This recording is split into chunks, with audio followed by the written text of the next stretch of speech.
Hello दोस्तों, आज हम पढ़ेंगे प्रकाश, है ना। क्लास 8 का बहुत ही इम्पोर्टेंट क्वेश्चन हम लेकर के आया हूँ एनसीईआरटी बुक से। तो आप सब अच्छे से पढ़ें, है ना। बहुत इम्पोर्टेंट सब क्वेश्चन है, ठीक है।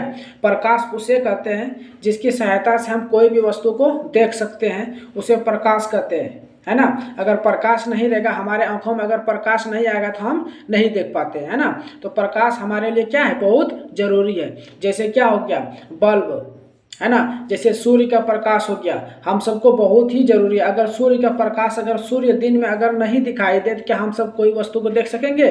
कभी नहीं देख पाएंगे, है ना। तो प्रकाश चैप्टर जो है ना हमारे लिए बहुत ही महत्वपूर्ण है, ठीक है। जितना जरूरी हमारी आंख होती है उतनी जरूरी हम प्रकाश होता है। अगर प्रकाश रहेगा तभी हम कोई चीज़ देख सकते हैं, ठीक है। तो इसका जो है ना बहुत इंपॉर्टेंट सब क्वेश्चन लेकर के आया हूँ, उसको अच्छे से देखिए, ठीक है। 30 या 40 क्वेश्चन है जो कि एग्जाम के लिए बहुत ही महत्वपूर्ण है, ठीक है। तो चलो स्टार्ट करते हैं। तो यहाँ पर लिखे हैं स्टार मार्क के, सही विकल्प का चयन करें। यानी कि इसमें 4 ऑप्शन है, 4 ऑप्शन में कोई एक ऑप्शन सही होगा और 3 ऑप्शन क्या होगा, गलत होगा। जो सही होगा उसको क्या करेंगे, सही करेंगे, ठीक है। तो इसमें लिखा है कि निम्न में कौन प्रदीप्त वस्तुएं हैं। प्रदीप्त वस्तुएं कहते हैं किसको, है ना। प्रदीप्त वस्तुएं उसे कहते हैं जो कि प्रकाश देता है, ठीक है। तो सूर्य क्या है, प्रकाश देता है, इसलिए ऑप्शन नंबर ए सही हो जाएगा, है ना। उसके बाद बोला निम्न में कौन अप्रदीप्त वस्तुएं हैं, तो दर्पण। यानी कि दर्पण जो होता है क्या, दर्पण जो क्या हमको रोशनी देता है, आग देता है, विद्युत देता है, लेकिन दर्पण नहीं देता है, ठीक है। उसके बाद परावर्तन के कितने नियम होते हैं, परावर्तन के 2 नियम होते हैं। परावर्तन के कितने नियम होते हैं, परावर्तन के 2 नियम होते हैं। एक अपवर्तन, एक अपवर्तन, एक परावर्तन। आने वाली किरण को अपवर्तन कहते हैं और जाने वाली, टकरा करके जाने वाले किरण को परावर्तन कहते हैं, ठीक है। तो परावर्तन के कितने नियम होते हैं, 2। उसके बाद वह पदार्थ जो स्वयं प्रकाश उत्सर्जित करता है क्या कहलाता है, प्रदीप्त, है ना। उसके बाद श्वेत प्रकाश कितने रंगों का मिश्रण है, श्वेत प्रकाश 7 रंगों का मिश्रण होता है। कितने रंगों का, 7 रंगों का मिश्रण होता है। उसके बाद मानव नेत्र के रंगीन भाग को क्या कहते हैं, आइरिस कहते हैं। क्या कहते हैं, आइरिस, ठीक है। मानव नेत्र में किस प्रकार का लेंस रहता है, तो उत्तल लेंस रहता है। मानव नेत्र में किस प्रकार का लेंस रहता है, तो उत्तल लेंस रहता है। कौन लेंस, उत्तल लेंस रहता है, ठीक है। उसके बाद क्वेश्चन नंबर 8 है, मानव नेत्र वस्तु का प्रतिबिंब किस भाग पर बनता है।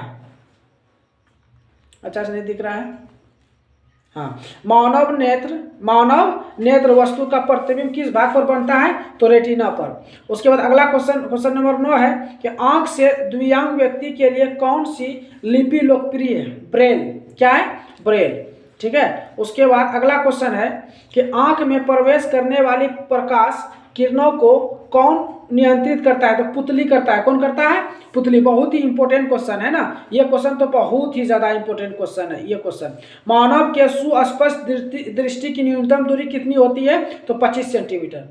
कितना होता है, 25 सेंटीमीटर। अगला क्वेश्चन है कि आइरिस में स्थित छोटे छिद्र को क्या कहते हैं, तो पुतली कहते हैं। यदि आपतन कोण 30 डिग्री हो तो परावर्तन कोण कितना होता है, 30 डिग्री। आपतन कोण जितना रहेगा तो परावर्तन कोण भी कितना रहेगा, उतने रहेगा। अगर यहाँ पर रहता 40 डिग्री तो यहाँ भी क्या हो जाएगा, 40 डिग्री। आपतन कोण और परावर्तन कोण दोनों क्या होता है, समान होता है। उसके बाद आपतन कोण तथा परावर्तन कोण का मान होता है, यानी कि यहाँ पर भराएगा क्या होता है, क्या होता है, तो समान होता है। क्या होता है, आपतन कोण परावर्तन कोण का मान जो होता है क्या होता है, समान होता है, ठीक है।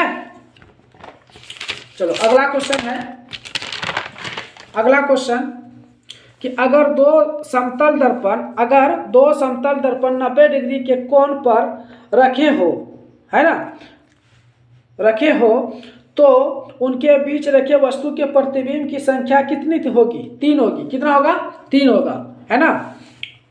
उसके बाद किस प्रक्रिया के कारण श्वेत प्रकाश 7 रंगों में विभक्त हो जाती है ना।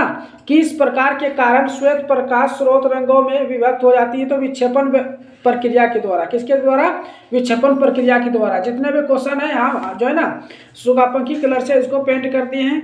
उसके बाद आपतन कोण परावर्तन कोण के बराबर होता है हमेशा, सदैव, ठीक है। उसके बाद बोला किस पृष्ठ पर पड़ने वाले प्रकाश किरण को कहते हैं। किसी पृष्ठ पर पड़ने वाले प्रकाश की किरण को क्या कहते हैं? तो आपतित किरण कहते हैं। क्या कहते हैं? आपतित किरण, है ना। कुछ अति लघु उत्तरी प्रश्न हम लिखे हैं जो कि वो भी बहुत ही क्या है, महत्वपूर्ण है, जो कि यहाँ पर है, देख सकते हैं आप। अति लघु उत्तरी प्रश्न जो 1 नंबर का लिखित में होता है ना, उसे कहते हैं अति लघु उत्तरी प्रश्न।